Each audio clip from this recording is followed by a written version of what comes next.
As much as it pains me to do so, I still scroll Twitter significantly more than I ever should. And if you're anything like me, you also see a bunch of out-of-context clips from Kid Icarus Uprising pop up on your feed every once in a while. If you're also in my general age range, you might have watched a Tucker Conroy video when you were a kid, specifically some of his playthrough of the game. If you've also forgotten almost everything about the game but now want to return to it, that's scary. Get the fuck away from me. Or stay so we can finally play the game together. Kid Icarus Uprising is almost 13 years old now, and was made for the 3DS, so it's more than due for a rerun if it's actually good. So let's find out together whether or not it's worthy of another installment by actually playing it for the first time. Going into the game, I had literally no clue what to expect, but I wasn't upset when I played through the tutorial and found out it's basically a shooter with two modes, flight and ground mode.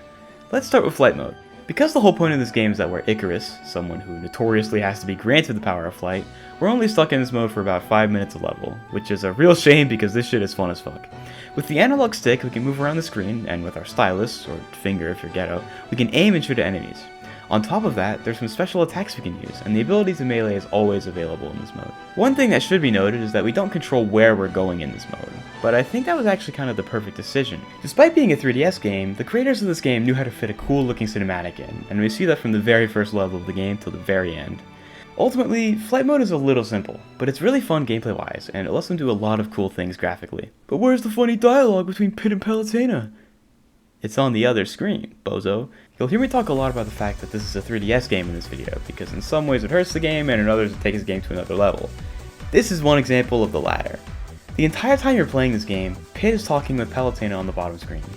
You have no clue how refreshing it was to be introduced to the basic concepts of the game and story through authentic sounding, well voice acted, and properly thought out dialogue.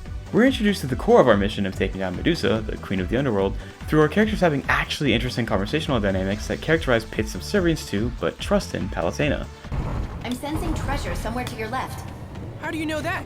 From the heavens, I can see through your laurel crown to divine your surroundings. You better not be thinking about anything naughty. How would you? Just kidding. Seriously? Reading hearts through laurel crowns?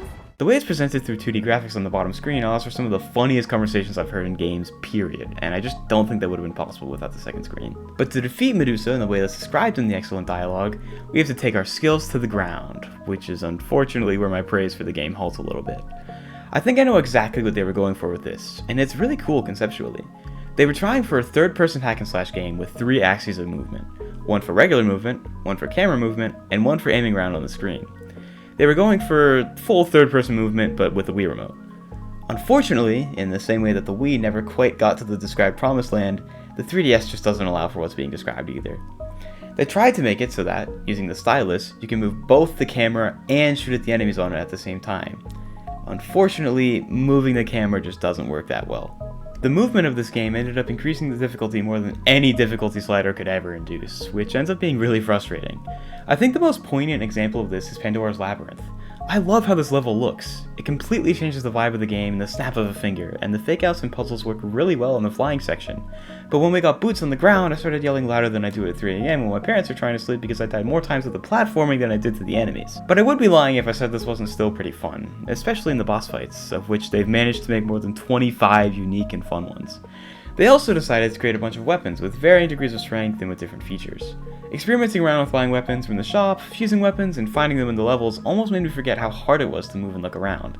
Unfortunately, the ground movement is probably still the worst part of this game by far, and would need serious tweaking if a remaster was to be made. On that note, there's one thing we need to consider if we want to answer the question I posed at the beginning. Should they remaster this, or create a whole new game with a new story? To answer that, let's talk about the story. God, I suck at writing scripts. This world is in total disarray, and in a constant state of war. Both between humans and other humans, humans in the underworld and the gods. Our main goal of the game is to take down Medusa, the queen of the underworld, to hopefully restore peace to this planet. This game incorporates basically every single character from Greek mythology they possibly could, so get ready for some names. On our way to taking Medusa down, we take down the Hedra, the Reaper. We navigate Pandora's Labyrinth and take down Pandora while accidentally creating Dark Pit by destroying the Mirror of Truth. We then fight Dark Pit, but he runs away like a little bitch, so we fight Thanatos, the Kraken, and we're finally ready to attack Medusa. For those unaware, a run-on sentence is, we refight a couple of the bosses from before, take Medusa down, and the credits roll. You really thought that was gonna be it? You haven't even gone through half of this game's content. I feel kind of bad about the way I'm presenting the story right now, because it doesn't really connect the dots like the actual game does. But I did it to sort of show how voluminous this title is. This game is fucking jam-packed, filled to the brim with relevant story and gameplay.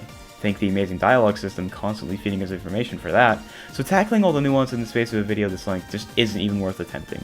Just go play the game. But even talking in the broad strokes, it's really cool. The multi-hour setup of Medusa being the final boss, just for her to not actually be the final boss, and the transition from that plotline to the next one works really well. Medusa was really just the first layer deep of management of the underworld forces. Hades is the true leader, so we now have to focus on taking him down instead. But while we're doing that, Viridi, the goddess of nature, sent down a giant fucking bomb to kill a bunch of humans, who she feels is desecrating nature with their pointless wars. So on top of fighting the forces of the underworld and having the overarching goal of taking down Hades, we now have to deal with Viridi and her forces of nature. This really ups the complexity of the story, which wasn't even needed, but was very much appreciated.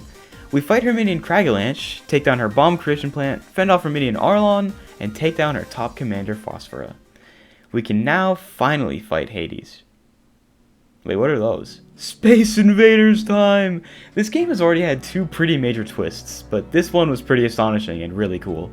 It's hard to display in this video, but the game has been making a bunch of cute meta jokes that break the fourth wall this entire time, and the introduction of Space Invaders characters let them do that a lot more. What's the matter? All I said was that tomatoes look like little metro.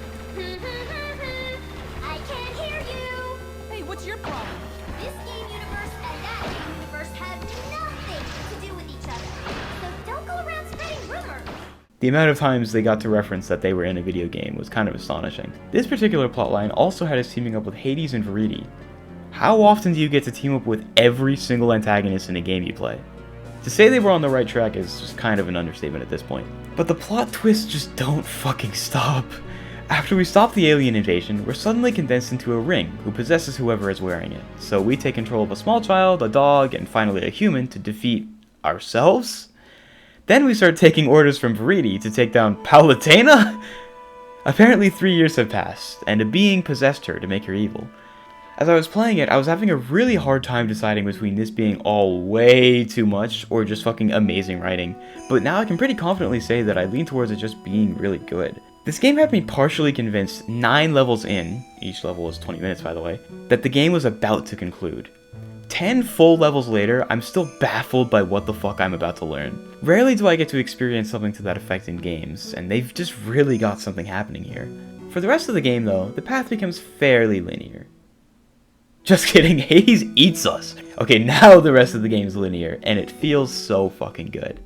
After dealing with all the absolute batshit insane plot twists of this game, the feeling of taking down Hades is so gratifying. His boss fight is the most intricate and interesting thing in the game, and it really makes it feel impactful and climactic.